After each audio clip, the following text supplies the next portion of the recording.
Μια φορά και έναν καιρό, σε μια χώρα μακρινή, ζούσε ένα αγόρι, διαφορετικό από όλα τα άλλα. Τον έλεγαν Ευτύχη. Όλα κυλούσαν ήρεμα στη ζωή του, ώσπου κάποτε, πριν πολλά χρόνια, ένα γεγονός έγινε η αιτία για να δει τη ζωή με άλλα μάτια. Τότε το αποκαλύφθηκε ένα μεγάλο μυστικό. Η λύση σε ένα γρίφο που οι άνθρωποι προσπαθούσαν να λύσουν εδώ και χιλιετίες. Το αποκαλύφθηκε το νόημα της ζωής. Ο Ευτύχης τώρα ξέρει πως η ευτυχία δεν είναι τίποτε άλλο από στιγμές, μικρές, ασήμαντες, αδιόρατες στιγμές. Όπως να σε σκεπάζει κάποιος μέσα στη νύχτα. Να ονειρεύεσαι.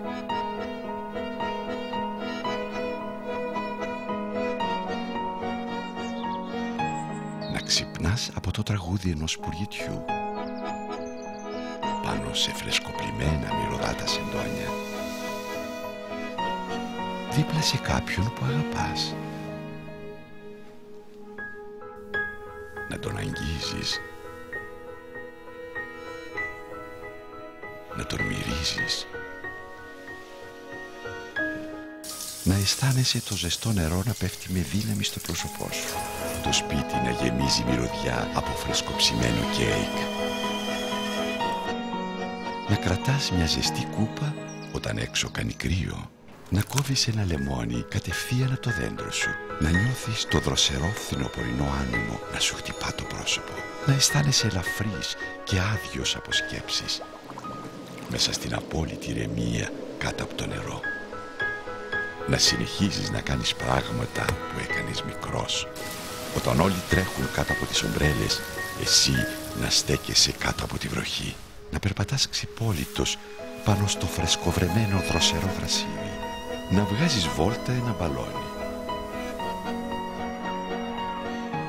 Να πιστεύεις σε πράγματα που δεν μπορούν να εξηγηθούν, πως μια πασχαλίτσα είναι ένας καλός ιονός.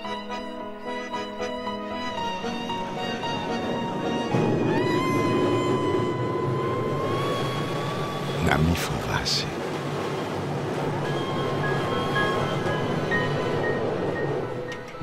Να κάνεις πράγματα που δεν ταιριάζουν στην ηλικία σου.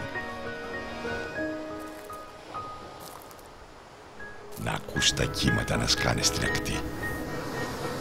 Να νιώθεις τη γη κάτω από τα πόδια σου.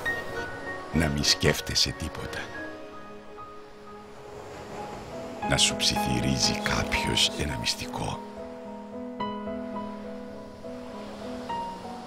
Να βλέπεις ένα ηλιοβασίλεμα ακόμα και όταν οι άλλοι ξέρουν πως δεν μπορείς να το δεις.